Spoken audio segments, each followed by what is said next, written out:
नमस्कार शेतकरी बंधू आणि भगिनींनो, डॉक्टर पंजाबराव देशमुख कृषी विद्यापीठ अकोलाद्वारे कृषी विभाग, महाराष्ट्र शासन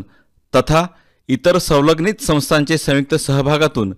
3 दिवसीय खरीप शिवार फेरीचे आयोजन दिनांक 20, 21 व 22 सप्टेंबर दरम्यान डॉक्टर पंजाबराव देशमुख कृषी विद्यापीठाच्या अकोला येथील प्रक्षेत्रावर करण्यात आले आहे।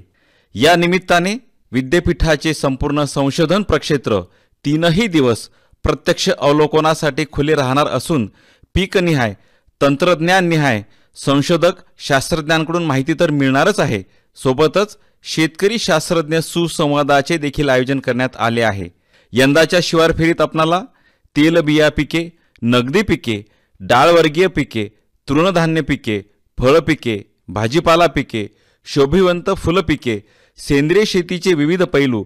कृषी प्रक्रिया उद्योगातील विविध संधी, शेतीपयोगी यंत्रे व अवजारे, जातिवंत गोवंशांचा संवर्धन प्रकल्प, चारा पिके, व्यावसायिक शेळीपालन, कोंबडी पालन, गांडूळ खत निर्मिती प्रकल्प, एकात्मिक शेती तंत्रज्ञान प्रकल्प, सुगंधी व औषधी वनस्पती उद्यान इत्यादींचे प्रत्यक्ष अवलोकन करता येणार आहे। या शिवार फेरीचे अजून एक वैशिष्ट्य म्हणजे गहू संशोधन विभागाचे प्रक्षेत्रावर एकाच ठिकाणी 25 एकर क्षेत्रावर खरीप पिकांच्या 300 विविध जातींचे तथा तंत्रज्ञानाचे जिवंत प्रात्यक्षिक साकारण्यात आले असून येथे एकाच ठिकाणी विविध विद्यापीठांद्वारे तथा खाजगी संस्थांद्वारे संशोधित विविध पिकांच्या जाती, लागवड तंत्रज्ञान पाहावयास उपलब्ध असणार आहे। आपण सहकुटुंब, सहपरिवार, इष्टमित्रांसह शिवार फेरीला अवश्य भेट द्यावी असे आवाहन डॉक्टर पंजाबराव देशमुख कृषी विद्यापीठ अकोलाचे कुलगुरू डॉक्टर शरद गडाख यांनी केले।